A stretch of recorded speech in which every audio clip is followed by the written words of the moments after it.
Kosova u përdor vetëm si trampolin për t'i futur migrantët nga Bangladesh.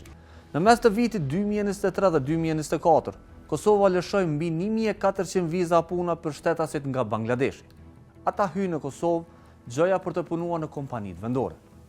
Kosova është vendi me papunësinë më të madhe në Evropë dhe ende nuk dihet se ku punuan shtetasit e Bangladeshit. Statistikat tregojnë se pjesa më e madhe e tyre u arratisën drejt Evropës për të kërkuar një jetë më të mirë. Në këtë rast, Kosova u përdor vetëm si trampolin për t'i futur migrantët nga Bangladesh, të cilat tutje në rrugë ilegale vazhduan drejt Evropës. Skema Bangladeshit ka funksionu kryesisht në vitin 2024, ka pas një rritje të numrit të shtetasëve Bangladesh që kanë aplikuar për viza pune. Ka qenë në njëjta mënyrë do të thotë sikurse për shtetas jordanez për turizëm ata janë orë me viza pune këtu, kanë keq përdorur qëllimin e hyrjes dhe nuk janë kthyer mbrapa.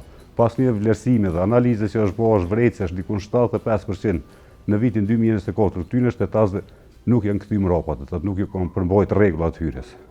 Për këtë arsye do të thotë jemi angazhuar gjatë vitit 2025, institucionet, policia, institucionet tjera të sigurisë, kemi arritur do të thotë që këtë numër ta zvogëlojmë për 80%. Për shkak të keq përdorimit që i kanë ndodhur, qeveria e Kosovës, në këtë rast Ministria e Punës Jashtme, i ka ndërprer vizat e punës për qytetarët nga Bangladeshi.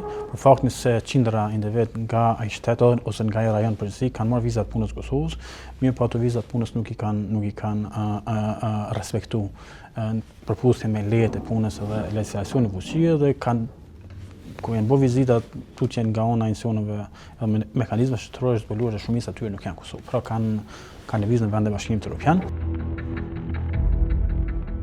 Korrupsioni dhe shumë teknikat e tjera përdoren nga grupet kriminale të cilat organizojnë migrimin ilegal në rrugën e Ballkanit.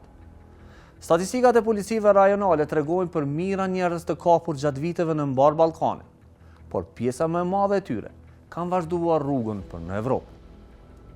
Shembull, vetëm në Republikën e Shqipërisë, policia e shtetit ndaloi brenda vitit 2025 1694 emigrantë ilegal. Pjesa më e madhe e tyre tashmë janë jashtë duarve të policisë.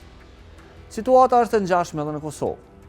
Në momentin kur emigrantët hasen në territorin e vendit, shtetasit e huaj janë të trajnuar të kërkojnë statusin e azil kërkuesit.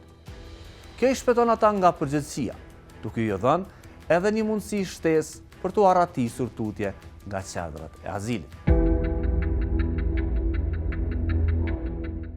Azil kërkues në Kosovë do të thotë që janë larguar nga Kosova. Gjatë vitit 2025 kemi pas gjithsej 1033 azil kërkues në Kosovë, cilët kryesisht janë zonë gjatë tranzitit në Kosovë, do të thotë jo që janë orë mu lajmëru azil në Kosovë, dhe shumica prej tyre gjatë ende pa u kry procedurat ligjore për azil do të thotë veç që e kanë shu Kosovën, kanë vazhdu migrim pa rregull për në shtetet të Evropës apo Mbretëria e Bashkuar.